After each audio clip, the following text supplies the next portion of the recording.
ज्ञान क्या होता है?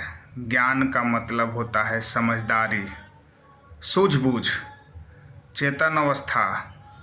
जब ये ज्ञान जब इंसान को भली भांति जब समझ में आ जाता है, इसका भली भांति जब इंसान ज्ञान का परख कर लेता है तो सभी से प्यार करता है, नफ़रत नहीं कर सकता। ये हो ही नहीं सकता कि वो इंसान नफ़रत कर दे, क्योंकि प्यार और ज्ञान जब ये दोनों आपस में मिलते हैं ना तो इंसान को झुका देते हैं। जब इंसान जो झुक जाता है, जिसके अंदर नम्रता आ जाता है, सहनशीलता आ जाता है, सद्भाव आ जाता है, प्यार आ जाता है, दया आ जाता है, तो आजकल इंसान जिसके पास ज्ञान नहीं है वो क्या समझता है कि हमसे डर गया। ऐसा गलत बात है, ये बिल्कुल नहीं सोचना चाहिए, क्योंकि सहनशीलता वो बलवान की निशानी है। वो सभी के हृदय में नहीं पनपता, सभी के जीवन में देखने को नहीं मिलता, लेकिन जिसके हृदय में जब आता है तो कलयुग में सबसे सूझवान, बुद्धिमान और बलवान व्यक्ति में गिना जाता है। तो और साथ संगत हमारा जीवन जो सद्गुरु माता सुदीक्षा जी महाराज जो आज ब्रह्म ज्ञान दी हैं, असो ज्ञान का अगर परख हमारे अंदर हो जाए तो किसी का बुराई नहीं करेंगे, सबकी अच्छाई करेंगे। सब महापुरुष एक समान होते हैं।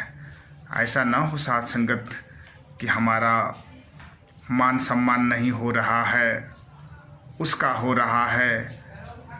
ऐसा नहीं सोचना है, क्योंकि ये गुरु की कृपा है।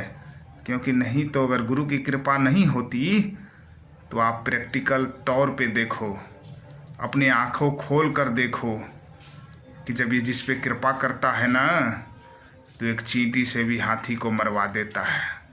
लेकिन चींटी की क्या औकात है कि एक हाथी को मार दे, इतने बड़े जानवर को मार सकती है, उसका अस्तित्व ही नहीं पता चलता, लेकिन उससे भी ये मार देता है। तो और साथ संगत हमें हमेशा चेतन अवस्था रहे, क्योंकि भगत प्रहलाद की क्या उम्र थी, भगत ध्रुव का क्या उम्र था, नचिकेता का क्या उम्र था, लेकिन आज ये ब्रह्म ज्ञान को समझकर ये दुनिया वालों को बता गए कि मालिक एक सर्वव्यापी निराकार परमात्मा हाजिर नाजिर, कण कण में, रोम रोम में, जर्रे जर्रे में ये परमात्मा समाया हुआ है। इस परमात्मा का हमें ज्ञान मिला है। आसुजी परमात्मा का ज्ञान मनाकर आज हम शुक्राना का जीवन जी रहे हैं, प्यार का जीवन जी रहे हैं, अपनत्व का जीवन जी रहे हैं, एकत्व वाला जीवन जी रहे हैं, भाईचारे वाला जीवन जी रहे हैं, बंधुत्व वाला जीवन जी रहे हैं। आज क्यों जी रहे हैं? क्योंकि सदगुरु माता जी ने ज्ञान देकर समझदारी दे बता दी, बुद्धिजीवी बना दी, चेतन अवस्था दे दिया। आज यही इसीलिए सदगुरु का शुक्राना है।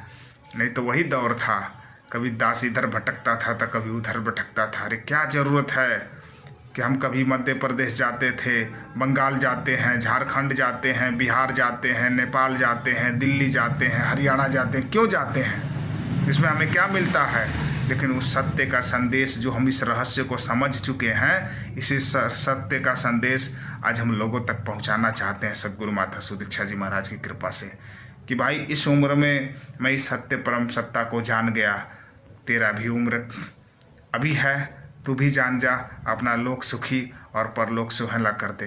क्योंकि ये ज्ञान पाने के बाद और सद्गुरु के बताए हुए मार्ग पर चलने के बाद तो ही ये मुक्ति का हकदार ये आत्मा बनती है, अन्यथा लाख प्रयास कर लो